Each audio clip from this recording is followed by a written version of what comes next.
এই জালেমদের, এই খুনিদের, এই চাঁদাবাজদের ক্ষমতায় যাওয়ার সিঁড়ি হতে ইসলামী আন্দোলন বাংলাদেশ চায় না।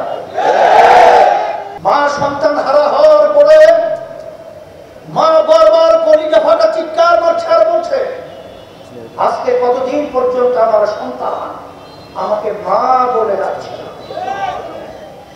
আজকে সেই বুকের পানি আমাদের গাড়ি এখনো তুলিত হচ্ছে। পানি লাগবে, পানি।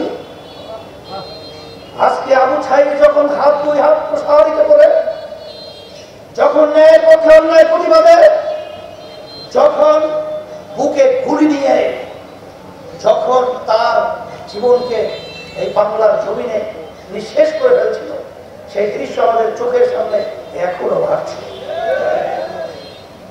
আমরা বলবো, ইসলামী আন্দোলন বাংলাদেশ কখনোই দুই একটা কয়েকটা এমপি মন্ত্রীর জন্য, সম্পদ সম্মানের জন্য আমরা তাদের সিঁড়ি হয়ে ক্ষমতায় যাওয়া সেই সুযোগ ইসলামী আন্দোলন বাংলাদেশ নেয় নাই।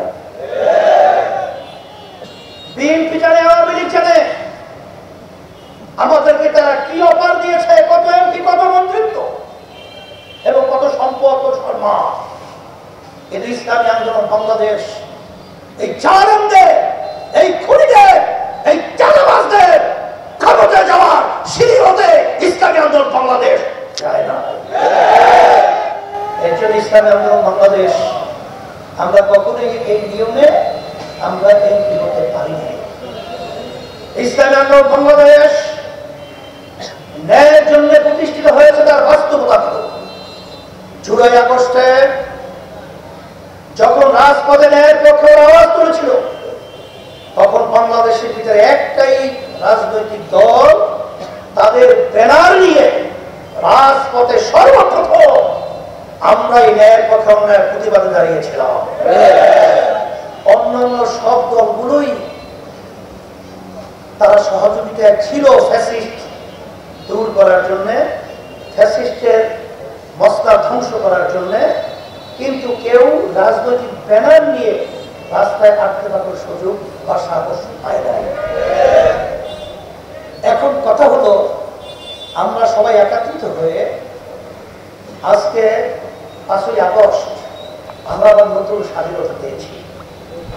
কিন্তু স্বাধীন হওয়ার পরে আমরা বর্তমানে লক্ষ্য করেছি, পাশের বিভিন্ন আমাদের দেশকে অশান্তি যারা করতে চায়, এরা কিন্তু নাকে তোল দিয়ে ঘুমায় না।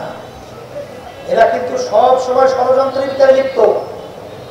আমাদের দেশ গড়ার ঐক্যকে ধ্বংস করার জন্য আমাদের নিজেদের মধ্যে বাজাবাজি তৈরি করে, মারামারি কাটাকাটি তৈরি করে একটা পরিবেশ কিন্তু তৈরি করতে চায়।